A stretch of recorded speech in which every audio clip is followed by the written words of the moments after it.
Don't you find it weird that for thousands of years there have been like structures and programs, maybe not programs, because that sounds very like modern post FDR. What I'm saying is like, there are societies, or there are even New Deal friendship. Yeah, right. There's the way, right? There's Bushido. There's even like going to pubs in the colonial era. Yeah. Where men or women, whatever version, would go and they would reinforce these kinds of internal principles.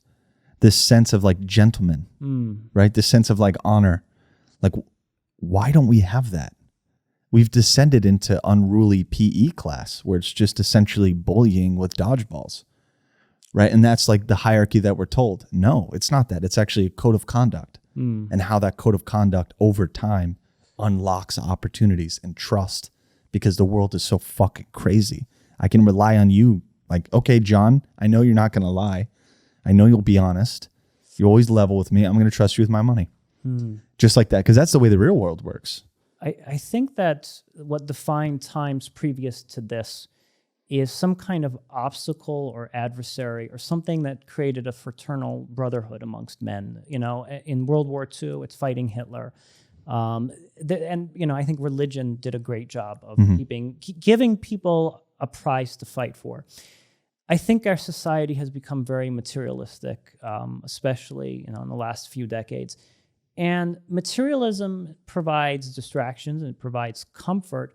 It doesn't give people a reason to fight, though. Like, I'm not gonna sacrifice my life for my brother because of my Lexus car or something. So it doesn't give us like something that we're striving towards as a humanity, as a common species.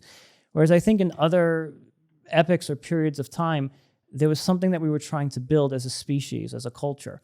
And that allowed us to sacrifice for one another. And it was important to make sure that everyone was on board with those levels of sacrifices, because if someone wasn't on board, it could mess us all up. But now the stakes just aren't as high in that sense. I think they're very high in a spiritual sense, but maybe they're not high for most of us, at least in the US, in a physical sense. But there was a better framework back then. And this is going to be a controversial thing to say, because obviously socially we're talking about a historical time period that's backwards compared to today in a lot of ways. Okay? Yeah, for sure. But also vice versa. And in my opinion, the paragons of virtue that were worshipped back in the day were very clear cut. Whereas now it's like maybe our Marvel heroes, right? Like, who do we have? Thor. Yeah. Like, who do we have? Like, who do we really have who hasn't been shut down? Right. Like, but before it was, plenty of famous and well-known personality figures that kind of resembled constraint and class and like a conservative classiness kind of thing. Like, I'm not saying conservative and political. What I'm saying is not as liberal with free ideas, but just maintaining the cleanliness of our highways, right? They're not trying to repave paths to El Dorado, right? It's just making sure the garbage is kept off the highway so that cruising speed can be maintained, right? It's like it's more of an institutional like framework. But we don't have that anymore, do we? Instead, we've gone backwards. Instead, we have people getting butt naked on OnlyFans, selling farts in jars while cities around the world are exploding and burning. Why aren't we reverting to the thousands of years of technology that you and I have talked about with philosophy to reinstitute these frameworks? Like, what is it about today that makes us so adversarial to even that thought? Comfort. I think a lot of people are very comfortable in the worlds that they live in. And unfortunately, we've had some bad times with the pandemic and, events happening in the world war, but in Russia rather.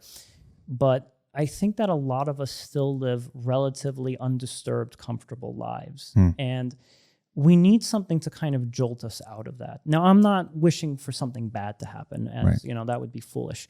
But I think that times of hardship have created the best of us, because I think the attribute that you're alluding to is the attribute of restraint.